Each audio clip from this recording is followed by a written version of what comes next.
ये झंझटे में हम लोग ना पड़े थे, वही अब्दुल रहमान उन्हें जाती मस्जिद, ये सब उन्हें जाने। ये मैं वो बता रहा हूं जो मैंने देखा है, ये मुसलमानों का हाल है। अब बताओ कितने अफसोस की बात, जिस नबी का हम कलमा पढ़े हमें ये तक मालूम नहीं कि हम किस नबी की उम्मत में हैं। आज अल्लाह का कितना बड़ा एहसान है मुसलमानों, ये अल्लाह का सबसे बड़ा एहसान हम लोगों पर ये है कि अल्लाह ने हमें जानवर नहीं बनाया, अल्लाह ने हमें परिंदा नहीं बनाया, अल्लाह ने हमें कीड़ा नहीं बनाया, अल्लाह ने हमें मछली नहीं बनाया, अल्लाह ने हमें गधा नहीं बनाया। ये अल्लाह का सबसे बड़ा एहसान है कि अल्लाह ने हमें अशरफुल मखलूकात बनाया। अल्लाह ने हमें क्या बनाया? अशरफुल मखलूकात। और तमाम मखलूकात में जो सबसे बेहतर है मखलूक वो इंसान की है। तो ये अल्लाह का एहसान नहीं है? ये अल्लाह का बहुत बड़ा एहसान कि अल्लाह ने हमें इंसान बनाया। और मौलाना शकील साहब अगर अल्लाह ताला हमें अगर घोड़ा बना देता तो न जाने किस तांगे में हम मचते, न जाने किस तांगे में मचते। मौलाना शकील साहब तो सोच रहे हैं ऐसा ना कहीं ईंट ला दी जाए। मौलाना शकील साहब पर तो तगड़ा वजन डाला जाता सेहत के एतबार से, लेकिन अल्लाह का बहुत बड़ा एहसान करीम है। कारी नईम साहब भी सोच रहे हैं काश कर में तोता होता तो किसी के पेड़ के आम नहीं रखता, अमरूद खाते। लेकिन अल्लाह का कितना बड़ा एहसान कि अल्लाह ने हमें परिंदा नहीं बनाया, अल्लाह ने हमें जानवर नहीं बनाया, अल्लाह ने हमें कीड़ा नहीं बनाया, बल्कि अल्लाह ने हमें बंदा बनाया। बनाया कि नहीं बनाया? और फिर उसके बाद अल्लाह ने हम पे सबसे बड़ा एहसान ये किया कि अल्लाह ने हमें किसी और नबी की उम्मत में नहीं बल्कि अपने महबूब की उम्मत में पैदा कर दिया। ये अल्लाह का बहुत बड़ा एहसान है कि अल्लाह अगर हमें चाहता तो आदम अलैहिस्सलाम की उम्मत पे पैदा कर देता, अल्लाह अगर चाहता तो हमें ईसा अलैहिस्सलाम की उम्मत पे पैदा कर देता, अल्लाह अगर चाहता तो हमें मूसा अलैहिस्सलाम की उम्मत पे पैदा कर देता। लेकिन अल्लाह ने ना हमें आदम की उम्मत पे पैदा किया, ना शीश की उम्मत पे पैदा किया, ना ज़करिया की उम्मत पे पैदा किया। ये अल्लाह का बहुत बड़ा एहसान है कि अपने महबूब की उम्मत पे पैदा कर दिया। ये उसका एहसान नहीं है? आज कम से कम आप लोग अपनी कद्र जाने, आपकी कीमत क्या इसको आप लोग पहचाने। मिलाद आप लोग आते हैं, मिलाद आना चाहिए, मिलाद सुनो, मिलाद सुन करके अमल भी करो, लेकिन कम से कम अपनी अहमियत भी जानो कि तुम हो क्या, तुम्हारी अहमियत क्या है। आज मुसलमान अपनी अहमियत भूल गया, मुसलमान अपनी कदर भूल गया कि आखिर हम हैं क्या, अल्लाह ने हमें बनाया क्या है। मुसलमान अगर आज भी अपनी कदर जान ले तो दुनिया की सारी ताकतें उसके पैरों के नीचे। ये दुनिया की हकीकत है क्या तुम्हारे सामने? इन जालिम हुकूमतों की हकीकत तुम्हारे सामने क्या है? अरे बड़े बड़े फिरौन आए, बड़े बड़े शद्दाद आए, बड़े बड़े कारून आए, लेकिन अल्लाह ने सबको तबाह व बर्बाद कर दिया। क्योंकि जब तुम अल्लाह को याद करोगे तो अल्लाह तुम्हारी हर मोड़ पे मदद करेगा। लेकिन तुम आज अपनी हम लोग कद्र भूल गए, अपनी हम लोग कीमत भूल गए कि हम लोग हैं क्या। तुम अपनी कद्र पहचानो, तुम अल्लाह के बंदे हो, तुम एक अल्लाह की इबादत करते हो, तुम दर दर भटकने वाले नहीं हो, तुम यहाँ वहां झुकने वाले नहीं हो, तुम तो मुसलमान हो, तुम एक खुदा की इबादत करने वाले हो। हम लोग दर दर भटकने वाले थोड़ी ना हैं, हम लोग एक खुदा की इबादत करने वाले। और सबसे बड़ा अल्लाह का एहसान ये है कि अल्लाह ने हमें अपने महबूब का उम्मती बनाया। आपको बताएं, हजरत मूसा अलैहिस्सलाम का आप लोगों ने नाम सुना होगा। हजरत मूसा अलैहिस्सलाम ये कौन है? ये अल्लाह के नबी हैं, अल्लाह के नबी। हजरत मूसा अलैहिस्सलाम एक मर्तबा रब की बारगाह में अर्ज करते हैं कि या अल्लाह तू मुझे नबी ना बनाता, ऐ अल्लाह तू मुझे पैगंबर ना बनाता, ऐ अल्लाह तू मुझे नबी ना बनाता। तो रब ने कहा ए मूसा तू क्या बनना चाहता है, तेरी क्या तमन्ना थी? तो हजरत मूसा अलैहिस्सलाम ने कहा या अल्लाह मुझे तू पैगंबर ना बनाता, मुझे तू नबी ना बनाता, बल्कि मेरी तमन्ना ये थी कि तू मुझे अपने महबूब का उम्मती बना देता। ये किसकी तमन्ना है? ये एक नबी की तमन्ना है। वो महबूब की उम्मत में पैदा होना चाहते थे, लेकिन आज हम लोग कितने खुशनसीब हैं कि हम लोग मोहम्मद अरबी की उम्मत में हैं। किसकी उम्मत में है? मोहम्मद अरबी सल्लल्लाहु ताला अलैहि वसल्लम की उम्मत में है। ये अल्लाह का एहसान नहीं है? और देखो आपकी कीमत क्या है, आपकी कद्र क्या है, आपकी शान क्या है। हजरत फारूक आजम हैं, ये हदीस पाक हजरत फारूक आदम से बरवी है। और आपको बताएं हजरत उमर फारूक आदम की वो शान है, मेरे नबी ने फरमाया कि अगर मेरे बाद नबूवत का दरवाजा खुला होता या मेरे बाद अगर नबियों का सिलसिला जारी होता तो अल्लाह मेरे बाद हजरत उमर को नबी बनाता। किसको? हजरत उमर को। हजरत उमर से हदीस पाक बरवी गए, मेरे आका ने इरशाद फरमाया, ए उमर जन्नत हराम है तमाम नबियों के ऊपर, जन्नत हराम है तमाम रसूलों के ऊपर, जब तक जन्नत में मैं ना चला जाऊं। यानी मेरे आका ने फरमाया कल कयामत के दिन जन्नत का दरवाजा ना तो आदम खोलेंगे, ना तो शीश खोलेंगे, ना तो जकरिया खोलेंगे, ना हजरत मूसा खोलेंगे, ना हजरत ईसा खोलेंगे। मेरे आका ने इरशाद फरमाया जन्नत में सबसे पहले आमिना का लाल जाएगा, सबसे पहले जन्नत का दरवाजा मैं खोलूंगा मैं, उसके बाद सारे नबी जाएंगे, मुझसे पहले कोई नबी जन्नत में नहीं जाएगा। उसके बाद फिर मेरे आका आगे इरशाद फरमाते हैं कि जन्नत हराम है तमाम नबियों की उम्मतों के ऊपर, जन्नत हराम है तमाम नबियों की उम्मतों के ऊपर, जब तक कि मेरी उम्मत जन्नत में चली ना जाए। मेरे आका ने फरमा दिया कि हजरत आदम की उम्मत जन्नत में नहीं जाएगी, हजरत शीश की उम्मत जन्नत में नहीं जाएगी। कब तक? जब तक कि मेरी उम्मत जन्नत में चली ना जाए। अब ये पता लगा कि सबसे पहले नबियों में हमारे आका जन्नत में जाएंगे और तमाम उम्मतों में पहले सबसे पहले हम लोग जन्नत में जाएंगे। अमल की बुनियाद पर, नमाज की बुनियाद पर। आज कुछ लोग हैं जिनको अपनी इबादतों पे बड़ा नाज है, अपनी नमाजों पे बड़ा नाज है, अपने अमलों पे बड़ा नाज है। मैं कहता हूँ हम नमाज़ें तो पढ़ते हैं, हम रोजा तो रखते हैं, हम ज़कात तो देते हैं, लेकिन हमें अपनी नमाजों पे घमंड नहीं है, हमें अपने अमाल पर घमंड नहीं है, बल्कि हम सुन्नियों को आका की मोहब्बत पर नाज है। हम सब लोगों को आका की मोहब्बत पे नाज है। तो हम लोग जन्नत में जाएंगे तो अल्लाह के करम से और नबी की अता से। तभी तो किसी शायर ने कहा था कि दोज़ख में मैं तो क्या मेरा साया न जाएगा। अरे बोलो ना सुभान अल्लाह। क्या जन्नत में जाना नहीं चाहते हो आप लोग? जहन्नम में जो भैया का लगा तो ऐसे है, लेकिन बनी जहन्नम भी है, भरना उसको भी है, खाली नहीं बनी है। लेकिन सुभान अल्लाह सुन्नियों के लिए नहीं, जो नबी के आशिक हैं, जो नबी के चाहने वाले, वो सब जन्नत में जाएंगे।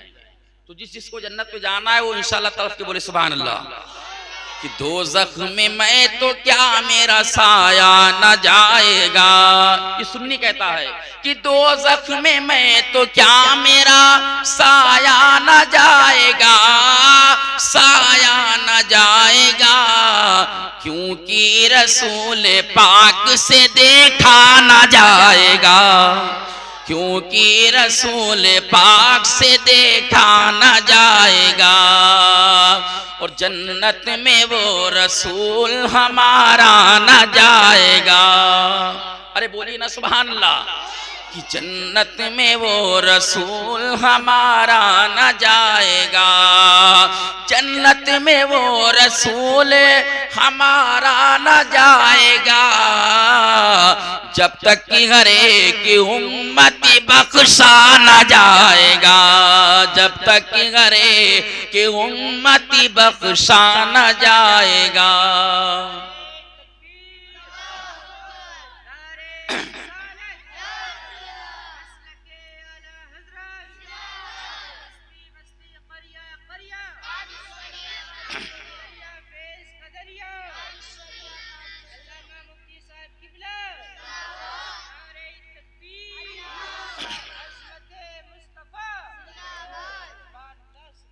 तो समझे आप लोग अपनी अहमियत अब समझ गए कि हम क्या हैं।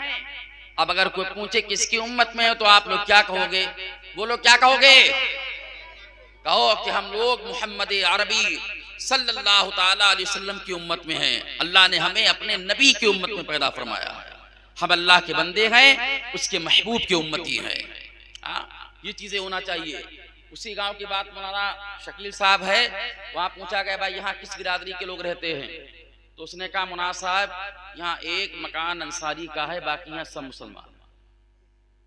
एक बकरी अंसारी के लिए है यहाँ। कहीं एक बकरी अंसारी ने करी, बाकी सब मुसलमान रहा। अब बताओ, तो हमने क्या अंसारी मुसलमान नहीं होते हैं क्या? बताओ, कौम के हालात हो चुके, कहा मौलाना एक ही बकरी है यहाँ अंसारी, बाकी सब मुसलमान। हमने कहा बड़ा ताज्जुब। खैर कहो, हमारे साथ में मुनासाब थे, वो अंसारी ही बिरादर के थे, तो हमने उनको समय हमने कहा नाराज मत होइएगा, ये दरअसल समझदार नहीं। वो साथ में अंसारी बिरादर के मुनासाब थे, तो वो बड़ा नाराज हो गए कि यार बताओ, इस्लाम में अंसारियों को मुसलमान नहीं समझा जाता। तो हमने कहा नहीं, समझ नहीं पाया, इसके मुंह से कुछ और निकल गया, लेकिन कम से कम कुछ इल्म तो हमारे पास होना चाहिए कि हम बोलते क्या हैं। अब बताओ, आका की शान क्या है?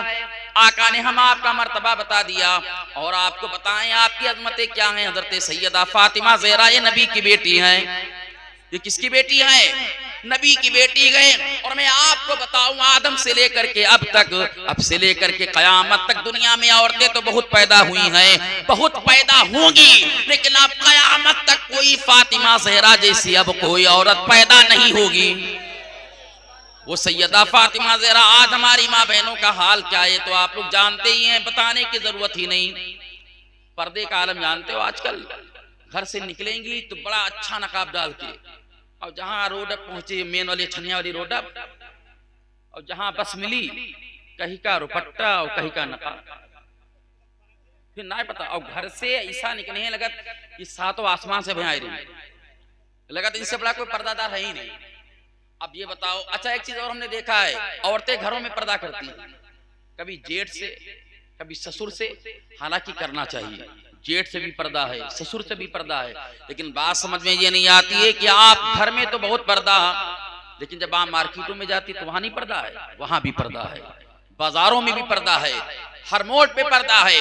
सैयदा फातिमा ज़हरा की शान क्या थी? तारीख में मैंने पढ़ा है कि सैयदा फातिमा ज़हरा इतना पर्दा करती थी, इतना पर्दा करती थी कि आसमान के चांद सूरज सितारे फातिमा ज़हरा के एक बाल को न देख पाए।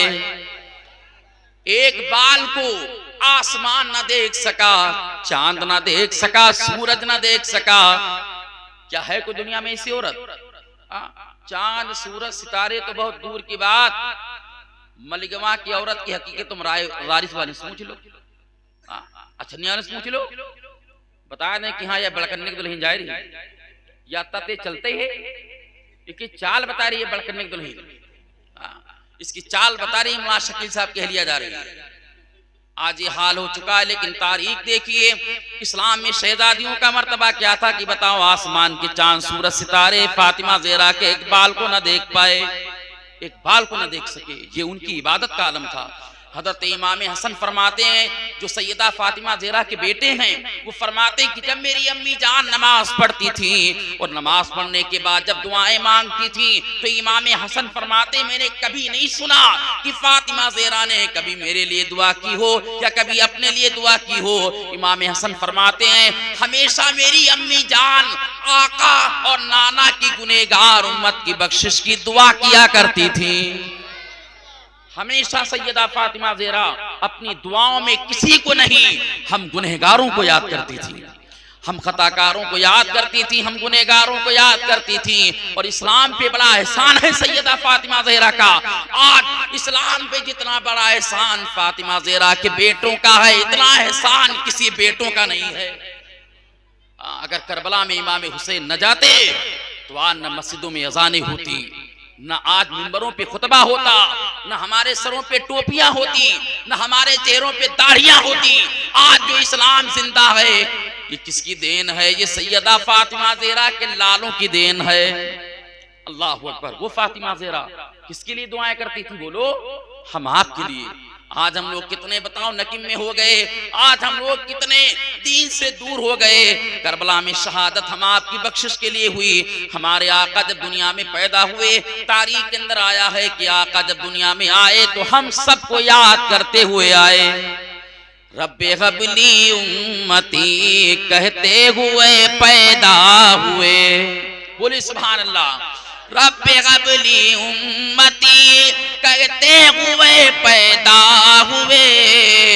हक ने फरमाया कि बख्शा अस्सलातु वस्सलाम।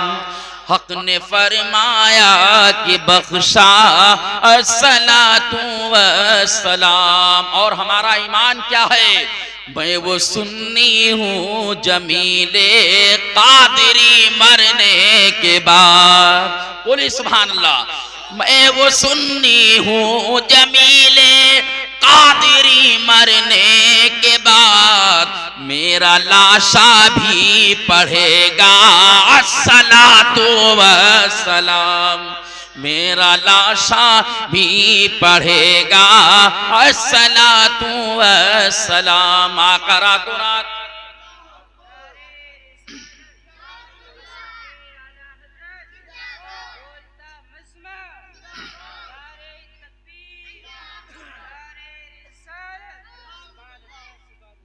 तो अब एक और हदीस सुनिए, उसके बाद जिस मौजू पे हमें तकरीर बोलनी है।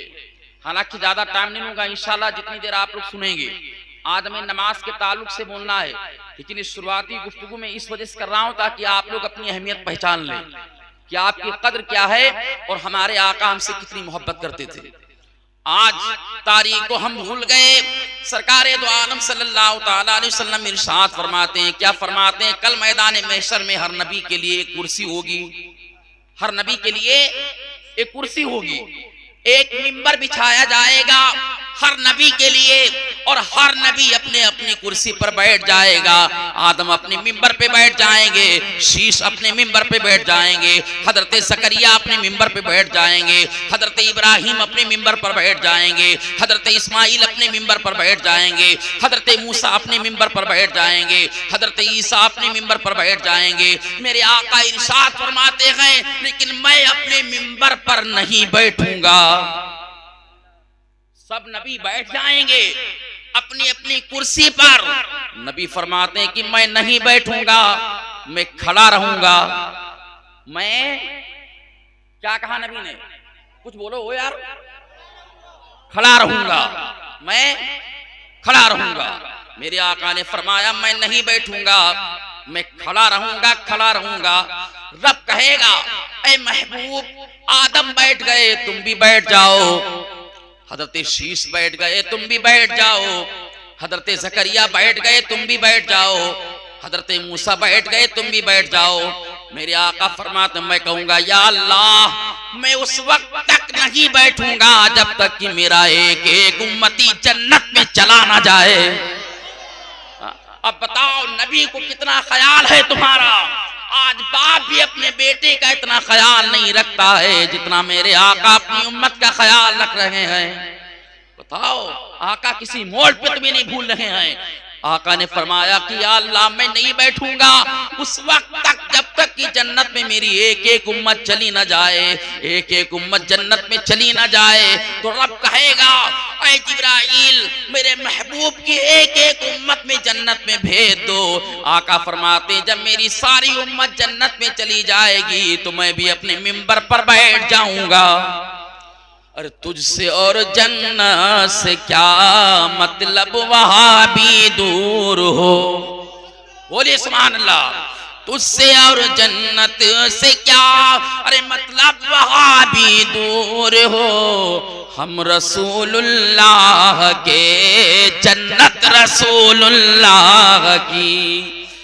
आका ने हमारे जन्नत आका को जन्नत का मालिक बनाया है, आका को जन्नत का मालिक बनाया है।